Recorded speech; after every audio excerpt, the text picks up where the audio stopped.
afternoon from Phoenix, Arizona on another edition of Cronkite Sports Live. I'm Sammy Miller alongside Ethan Tuttle. Ethan, we have a full show ahead with basketball, wrestling, softball, and so much more. Are you ready to get into it? Yeah, let's go ahead and get started as the Arizona State men's basketball team took a trip to the Pacific Northwest out in Washington as they were greeted by a loud student section, but that's not all, Sammy. They were also greeted by a barrage of three-pointers early on as Emmett Matthews Jr. gets it started for the Huskies, draining a three ball from the right corner. Now let's take a look to the left corner across the court. It's going to be another three. This time it's Jamal Bay. As the Huskies had it stuck on automatic early, Jay Heath couldn't get this one to go, and Jalen Graham gets the rebound. You think he's going to make a nice play? Into the hands of the other team. Washington has it the other way as Arizona State had a handful of turnovers in this one, and Jay Heath misses another three. He just couldn't get it going. How about Enoch Boyache underneath the basket, though, gets a dunk trying to get his team back into this thing. And Marion Jackson from deep, as he had a hot hand, but he could also pass the ball and facilitate it, as well as Kamani Lawrence was also able to get in on the scoring sheet. In transition off another ASU turnover, it's an easy lay-in for 2 and 1.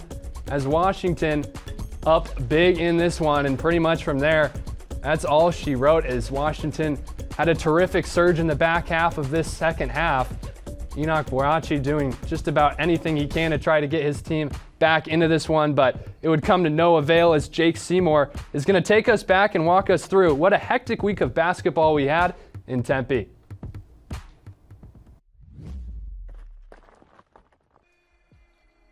Arizona State men's basketball just finished its homestand against a gauntlet of ranked opponents. Dating back to last week, the Sun Devils played 5 consecutive games against ranked opponents, the most in the Pac-12 since ASU played 6 straight in 2002. The stretch concluded at Desert Financial Arena, where ASU played 3 top 20 teams. Opening the 3-game homestand was a rematch against the Trojans, in which the Sun Devils struggled to keep up with the bat on the boards, as USC's 6'9" guard Drew Peterson and 6'10" forward Isaiah Mobley combined for 22 rebounds. It fueled the Trojans' 58-39 rebound advantage, which gifted them a 5-point win in Tempe. The UCLA Bruins arrived in Tempe as the heavy favorites, while ASU was on a 4-game slump and had not beaten the Bruins since 2020. Embracing their underdog status, Coach Bobby Hurley and his squad looked to leave it all out on the floor. A hot start gave the Sun Devils a 2-point lead at the half, and Marion Jackson was the bright spot, scoring a season-high 24 points. Down the stretch, Jackson iced the game at the charity stripe, which prompted an upset in Tempe. Helping Jackson was junior forward Jalen Graham, who finished with 16 points and 10 rebounds. Recently, Graham has been a major contributor for the Sun Devils, scoring double-digit points in 5 of his last 7 games. Against the Arizona Wildcats, however, Hurley admitted he was misused after his 8-point performance on 4 for 13 shooting. We just couldn't take advantage of JG as much as we have, and man, he has been playing so well that it's, you wonder if he's going to be able to sustain that, for another game. And the way they were guarding him, I think he could have had a few more opportunities if he, just faced up more and was a little more aggressive. I'm Jake Seymour, Cronkite Sports. Now we head to Coach Charlie Turner-Thorne's squad. ASU took on Oregon. Oregon had a hot start. Sedona Prince is going to get in the paint and hit the bank shot. ASU wanted a piece of the action. Mile Giles throws it to Taya Hansen, who hits the three-pointer, gets DFA on their feet. Hansen tries to sink it again, is unsuccessful, but Maggie Besselink is there for the easy putback. Now Basalo has the ball in her hands, is going to throw it out to Jade Van Hefty, who's making a huge comeback this season after injury. Now Jaden Simmons gets the steal and is running to try to get that easy layup. Can't sink it, but once again, Hefty is there for the offensive rebound. Basalo once again wants a piece of the action, hits that mid-range jumper. India Rogers driving downhill, sinks the crucial bucket for Oregon. Lavelle is also going downhill and gets the bucket as well and sinks the free throw, which could be a dagger in ASU's win. But India Rogers still tries to add on to her game-high 18-point total with that half-court shot, but is unsuccessful. The Sun Devils would pull off the huge upset win over Oregon. And now our women's basketball reporter, Kevin Malater, is at Desert Financial and is going to update us on their game tonight against the Arizona Wildcats. Hey, thanks, guys. A fun matchup here at Desert Financial Arena awaits us in a couple of hours as the Arizona State women's basketball team plays host to the 6th-ranked Arizona Wildcats. And for Arizona State, they're come off the high of beating both Oregon schools, which included a ranked win over Oregon last Sunday. And two things have become very apparent over the past couple of weeks if Arizona State wants to pull off this upset. It starts with getting Jade Lavelle to basketball and winning the battle on the boards. Jade Lavelle had a monster weekend against Oregon and Oregon State. She put up 33 points against Oregon State a week ago today and 16 on Sunday against Oregon. And not to mention the fact that when she's the leading scorer, ASU is 8-2, and when she doesn't lead the team in points, the Sun Devils are just 3-6. Now, in terms of rebounding, it has to go through Mile Giles. Giles has been the team's leading rebounder in 3 of their 6 games since returning from their COVID-19 induced hiatus, and she's got a favorable matchup tonight against an Arizona team who's ranked 12th in terms of total rebounding across all Pac-12 teams in conference games. Besides those poor rebounding numbers, Arizona is one of the top teams in the Pac-12 for a reason. They're a top 3 team in terms of field goal percentage, 3-point field goal percentage, and most importantly, points per games. Not to mention the fact they turn the ball over the fewest amount of times of any team in the Pac-12 and since the conference games have began. Overall, this Arizona team is fundamentally sound. They score a lot of points, and not to mention they're fast. So it provides a big challenge for this Arizona State defense, and we'll see if they're able to come up with a second consecutive ranked upset victory. Back to you guys in our studio.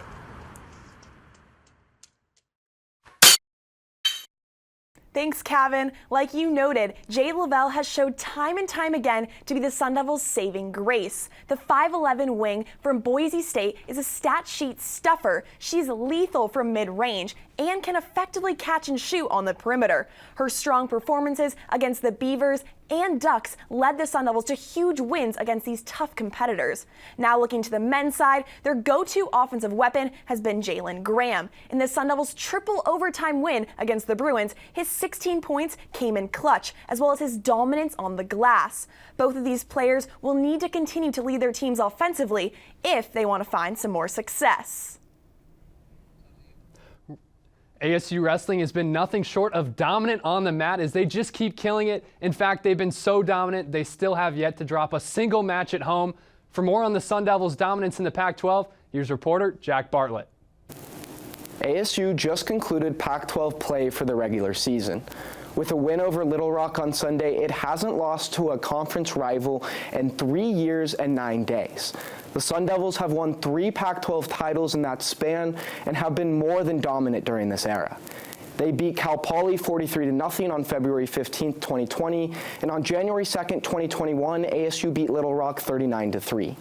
This year, the Sun Devils beat CSU Bakersfield 26-15, Cal Poly 20-18, Oregon State 20-17, Stanford 25-15, and Little Rock 29-12. It's the team's smallest margin of victory in their undefeated reign, and yet the Sun Devils have still been very dominant. One wrestler to keep in mind during this stretch is junior 133-pound Mikhail McGee.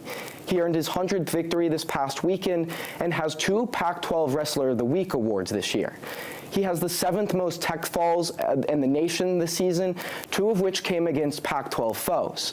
His speed alone sets him apart in his conference. He's among the best offensive wrestlers in the nation.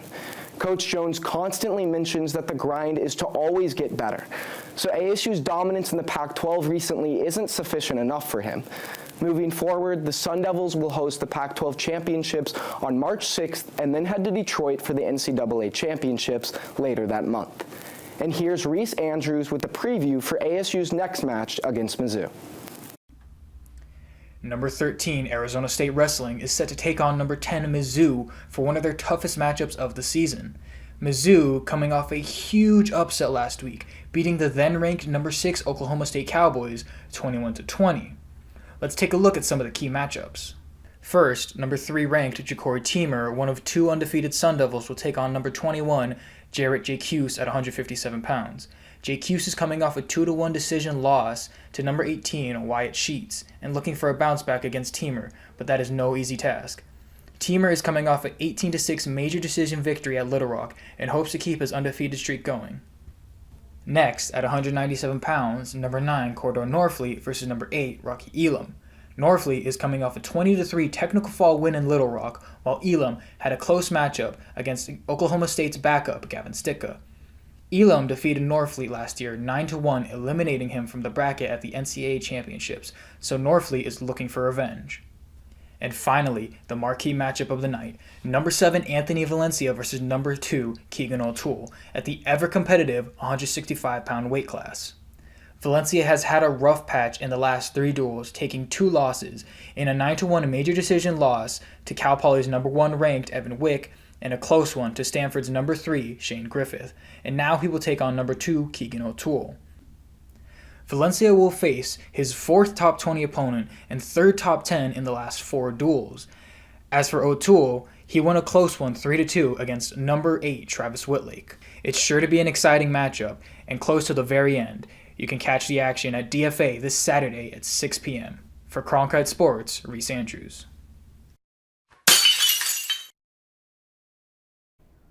Thanks, Reese. We know Arizona State Wrestling will be one of many ASU teams moving into the new multi-purpose arena on campus. However, it won't just be collegiate teams. A professional team is now signed up to use the shiny new arena as well. Men's hockey, women's gymnastics, wrestling, and now the Arizona Coyotes of the National Hockey League will share this facility. As of yesterday, reporter Craig Morgan tweeted out that the Arizona Board of Regents approved the move of the Coyotes from Glendale to Tempe for at least 3 seasons. All right, well, let's check out some softball. Sammy, that weather's starting to warm up a bit here in Tempe, and we know that only means one thing, more Sun Devil softball as we're back at Farrington. Allison Royalty gets the team started off with a nice strikeout there in the top of the first. Let's head to the bottom of the frame. Here's Yanni Acuna. Drills one on the ground into right field. Advancing the runners, and then Allison Royalty once again on the hill. Throws one in. This one's drilled to left center field, though, as the base runners are going to advance and score for Oklahoma State. Later on, they drop a bunt down. Nothing working there, though. How about Cheyenne Factor? Oklahoma State sends this one way over the wall. They were not intimidated by the number 21 team in the land at all. As here's another one on the left side of the field. On the ground, it's going to be scooped up and taken care of easily there by Arizona State. Bella Loomis, though, strikes out. Here's Coach Tricia Ford after the 5-2 loss.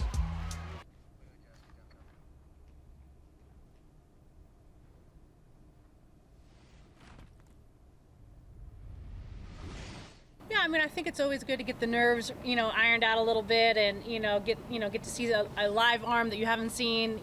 Obviously we've been scrimmaging ourselves here the last month and a half. So I thought that was good. With several starters from last year's team graduated and out the door, ASU has to find fresh talent and some new faces to fill the shoes of last year's class. Reporter Riley Swenson has an update on the Sun Devils roster changes thus far. When looking at the 2022 ASU softball roster compared to last year, 2 things stand out. Those 2 things are the Hackbarth sisters, Maddie and Kendra. They both started in every game last year for the Sun Devils, while also providing serious punch at the top of the lineup. But outside of the pair, ASU returns the rest of their starting lineup from last year's season finale and thinks they may have found solid replacements for the Hackbarth sisters. Maddie's successor behind the plate will be Ole Miss graduate transfer Jessica Puck, who started all 58 games for the Rebels last year and is widely believed to be an outstanding defensive catcher. Replacing Kendra in the outfield will be no problem, as the Sun Devils will field 3 veteran players in McKenna Harper, Jasmine Hill, and Yanni Acuna from left field to right respectively. Harper and Hill were everyday starters in the corners. Acuna started 26 games to boot, and all 3 of them hit above 300. The left side of the Sun Devil infield will likely remain the same as last year, with Alina Torres at shortstop and Bella Loomis at third, but it's the right side at first and second base that's subject to change. In 2022, the glove at first base will more than likely be freshman Sydney Sanders. Second base will also be a new face this year. Missouri transfer Jasmine Rollin got the start in the first 2 games for the Sun Devils, who hit .364 for the Tigers last year. The one position group that isn't full of veterans for ASU is the pitching staff. They do, however, have potential with Lindsay Lopez and Allison Royalty, a duo which ate the majority of innings for the Sun Devils in 2021. The most intriguing pitcher on the staff, though, is freshman Mac Morgan, who posted a .12 ERA alongside 366 strikeouts to lead her high school team in the Missouri Class II state championship and in a Missouri Gatorade Player of the Year honors. This ASU team, ranked number 21 in the country, is full of experience and promise, and they look poised for another big year on the diamond. All right, let's take a look at the upcoming schedule for softball as they've got a couple games against Missouri State coming up, game against Duke in Minnesota as well. Sammy Miller has more with beach volleyball. With a lot of new faces on the ASU beach volleyball team, it's important to get to know the players on the court on this edition of Sun Devil Roundup, where I was able to catch up with 6 of the different Sun Devils. Here's how it went. Before ASU beach volleyball kicks off their season, it's time to get to know the squad in this edition of Sun Devil Roundup. Oh my god, Probably Super Bass by Nicki Minaj. Pushing P. Pushing P. Ooh, as of recent, Pushing P. It has to be me and Shane. Me. Definitely me and Katie. Check out our dance. We did it for our team talent show. It's so good. Probably Taryn and I. Ooh, Katie and Riley, hands down, they have a full-on routine. We make the best TikToks, hands down. Ooh, I do like, okay, hold on, I have to like,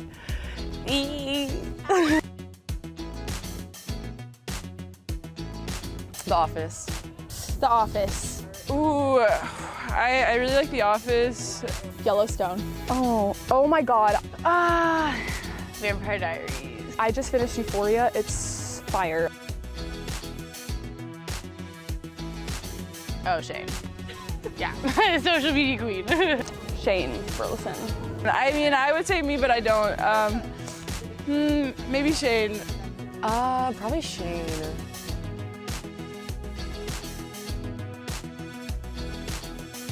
Lauren. Ooh, I would want Wonder Woman. Well, I'm gonna go back to Yellowstone and say Beth Dutton. Jennifer Lawrence. She is so sick. Probably Zendaya, because I'm in love with her, so.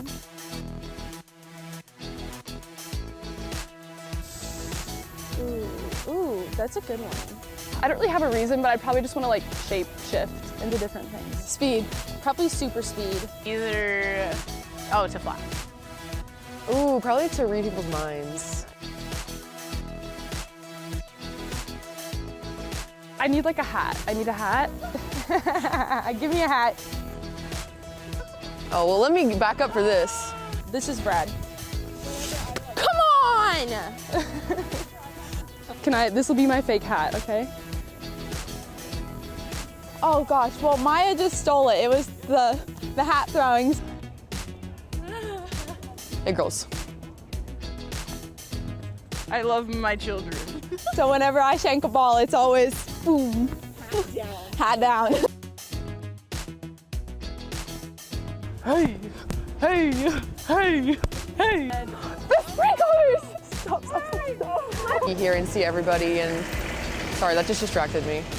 10 out of 10. I don't know. Really excited. It's gonna be a great year. It's giving the best and to hang with Lauren wine drop.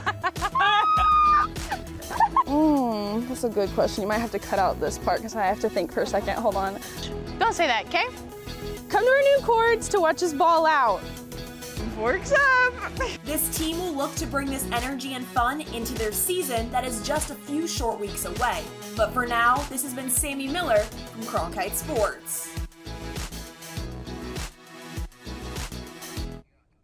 Sun Devil freshman Preston Summerhays is currently competing as an amateur at the Waste Management Open.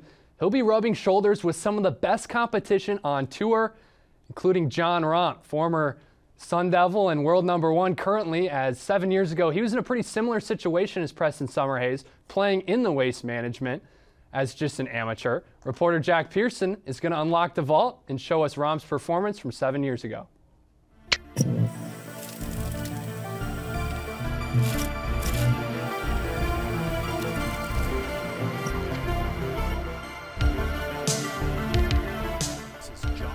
John Romp was a junior at ASU. He was an amateur playing in the Waste Management Open, so let's take a look on how his 4 days went. Here he is with the big stick on the drivable par 417. This one bounces on the green, looks really good. It's gonna skid right past the hole. He would have that look for eagle on the first day.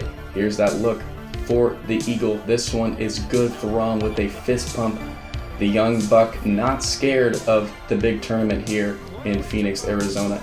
Now, the test of all shots here, the tough par 3 16th at the stadium course. Many fans cheering, and he is actually pumping them up. He loves the noise. Let's see if he can knock this one on the green. He loves it. Look at that club twirl there for Jon Rahm. This one bounces right over the flagstick, spins backwards. So once again, no fear for the young amateur. Here he is. It's round 3. This is the 18th hole. Shot number 2 is wedge play. Unbelievable. Look at this spin. It's going to spin backwards, leaving him a nice 15-footer for the birdie. Here is Rahm in the final round, hole 16. Once again, that par 3 that we just talked about. Here he is looking for the green, and this one he goes right at it again, bounces. It's a short look for birdie on the final day. Rahm was in contention, had a cool Rombo jersey that represented Pat Tillman. Here he is for birdie on the 18th. This one would go right past the hole, and Jon Rahm would finish that with a tap-in par. This would leave him 12 under for the tournament. He was tied for 5th as an amateur golfer, and here he is earlier this week talking about Preston Summerhays and the similarities between the two. Played quite a bit with him, actually. They live in Silverleaf, so me, Preston, and Tony Finau have actually played quite a few rounds of golf. I'm sure a lot of people saw when us three played together and Tony shot 59. People don't know is that Preston was 8 under through 9 that day. Right, he's definitely a very talented player, and he's only a freshman in college, right? He still has his whole college career ahead of him. So, do I see similarities so far? No. We grew up in very different environments. He has very different personality to what I have, and the one thing I can say, maybe both at this point in age, we're both talented golfers, and he definitely is an amazing golfer. And has what it takes, has the tools and the determination to be out here, and not only be out here, but be one of the best in the world. So I wouldn't be surprised if we see him out here soon. Now let's roll to top plays at number 3. We have some wrestling for you.